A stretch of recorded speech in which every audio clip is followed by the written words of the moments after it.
Senior صحافی اور column نگار جاوید چودھری نے ایک اور دھماکہ کر دیا۔ عمران خان کی زندگی کے ایک اور اہم باب سے پردہ اٹھا دیا۔ چیئرمین پی ٹی آئی کے سابق دوست اون چودھری نے ایک انٹرویو میں سب کھول کر رکھ دیا۔ عمران خان نے زمان پارک والا گھر اور 7 کنال زمین حق مہر میں دی۔ بشرا بی بی کی جانب سے بنی گالا کا گھر بھی مانگا گیا۔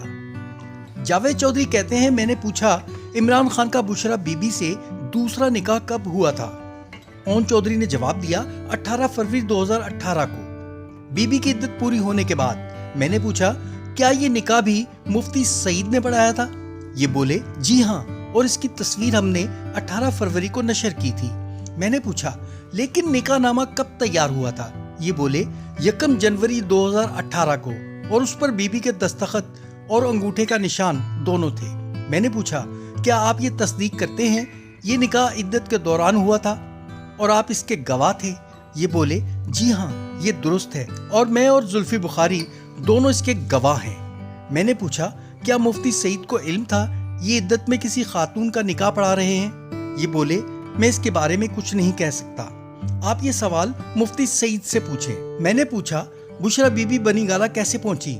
یہ مسکرا کر بولے یہ ہمارے قائد کی بیگم تھی، ایک چھوٹے سے بکسے کے ساتھ بنی گالا آئیں اور دنوں میں انہوں نے بنی گالا پر قبضہ کر لیا۔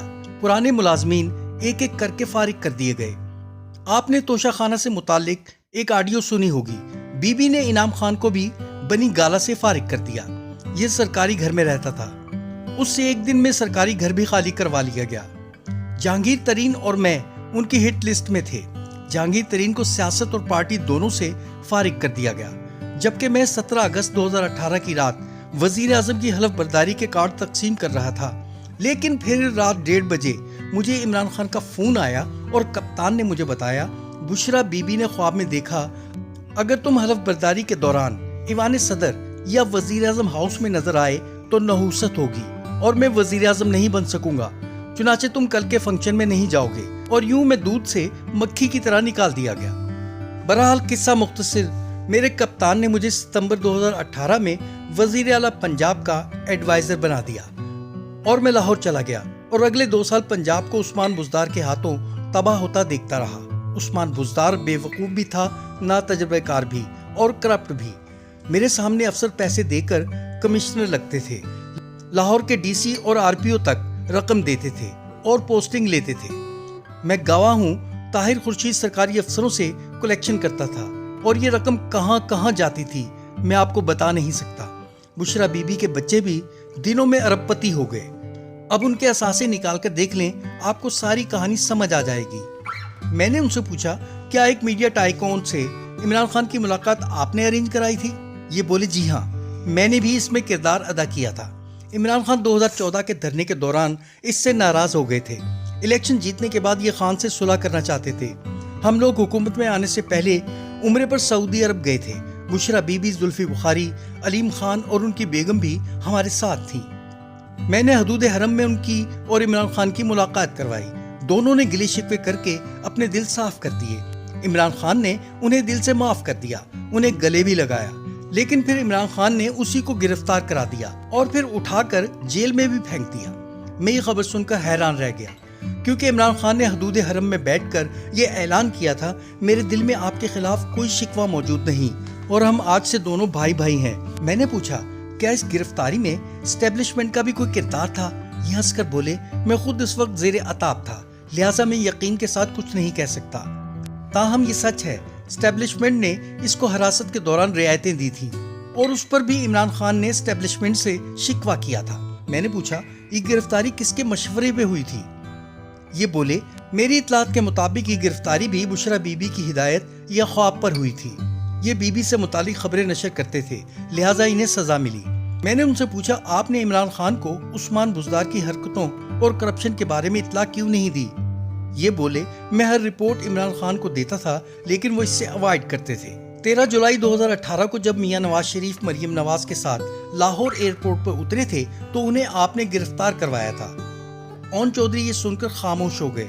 میں نے دوبارہ پوچھا، یہ بولے ہاں یہ درست ہے، میاں نواز شریف اور مریم نواز کو میرے کہنے پر لاہور ایئرپورٹ سے گرفتار کیا گیا تھا۔ میں نے پوچھا کیوں؟ یہ بولے 25 جولائی 2018 کو جنرل الیکشن تھے، بیگم کلثوم نواز بھی علیل تھیں اور میاں نواز شریف اور مریم نواز کے خلاف 6 جولائی کو عدالتی فیصلہ بھی آ چکا تھا، لہٰذا ہمارا خیال تھا نواز شریف الیکشن سے پہلے واپس نہیں آئیں گے، لیکن نواز شریف نے 13 جولائی کو وطن واپسی کا اعلان کر دیا۔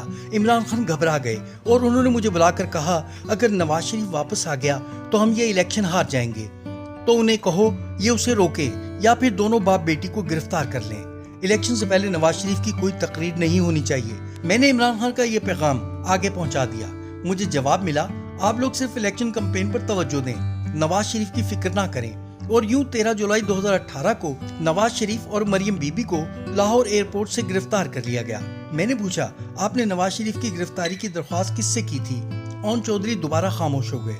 میں نے اپنا سوال دہرایا، یہ آہستہ بولے ہم کس سے کہہ سکتے تھے؟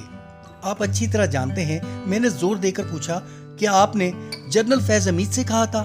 یہ ہنس کر بولے جنرل فیض حمید اس وقت اس پوزیشن میں نہیں تھے۔ میں نے پوچھا آپ نے پھر کس سے کہا تھا؟ یہ آہستہ آواز میں بولے میں نے جنرل باجوہ سے درخواست کی تھی۔ میں نے پوچھا کیا آپ نے یہ درخواست ان سے براہ راست کی تھی؟ اون چودھری نے فوراً جواب دیا جاوید صاحب میں اس ایشو پر مزید ایک لفظ نہیں بولوں گا۔ میں نے ہنس کر کہا اوکے کوئی بات نہیں، میں اس تفصیل سے پوری طرح واقف ہوں۔ میں نے ان سے پوچھا کیا عمران خان کا جنرل باجوہ سے 2017 میں پہلا رابطہ ہوا تھا؟ یہ بولے جی ہاں، ہم 2017 کے شروع میں پہلی بار جنرل باجوہ سے ملے تھے۔ میں نے پوچھا کیا لیفٹیننٹ جنرل نے یہ رابطہ کرایا تھا؟ یہ دیر تک میری طرف دیکھتے رہے اور پھر مسکرا کر بولے میرا خیال ہے آپ جانتے ہیں، لیکن آپ کو کیسے پتا چلا؟ میں نے قہقہہ لگا کر جواب دیا یہ مجھے میرے موکل نے بتایا تھا۔ یہ بھی کھل کر ہنسے اور پھر نہایت سنجیدگی سے جواب دیا میں آپ کو یہ کنفرم نہیں کر سکتا۔ میں نے پوچھا اسٹیبلشمنٹ کے ساتھ آپ لوگوں کی ملاقاتیں کہاں ہوتی تھی؟ یہ بولے عمران خان کی آرمی چیف سے ملاقاتیں جنرل باجوہ کے سسر میجر جنرل ریٹائر اعجاز امجد کے گھر ہوتی تھی، جبکہ دوسرے لیول کی ملاقاتیں اسلام آباد میں علیم خان کے گھر میں ہوتی تھیں۔ علیم خان کا گھر ہمارے قبضے میں تھا، وہ لوگ ادھر سے وہاں آ جاتے تھے اور ہم ادھر سے وہاں چلے جاتے تھے۔ میں نے پوچھا ان ملاقاتوں کا ایجنڈا کیا ہوتا تھا؟ یہ ہنس کر بولے الیکشن اور کیا، ہم ہر صورت الیکشن جیتنا چاہتے تھے اور ہمارے مہربان ہمیں ہر صورت الیکشن جتوانا چاہتے تھے، چنانچہ ہم وہاں الیکشن کی اسٹریٹجی بناتے تھے۔ میں نے پوچھا عمران خان پر پارٹیز یا پلے بوائے کے الزامات لگتے ہیں، یہ کس حد تک درست ہے؟ یہ سنجیدگی سے بولے میں کبھی ان کی کسی پارٹی میں شریک نہیں ہوا، ہمارا ان کے ساتھ احترام کا رشتہ تھا۔ یہ کام اگر ہوتا بھی تھا تو وکی کے گھر ہوتا تھا، وہ بیچارہ فوت ہو چکا ہے، وہ موبائل زون کمپنی کا مالک تھا اور خان صاحب کا پرانا دوست تھا۔ ہم خان صاحب کو اس کے گھر پر چھوڑ کر آ جاتے تھے، وہاں اس کے بعد کیا ہوتا تھا یہ اللہ تعالیٰ اور عمران خان کا معاملہ ہے۔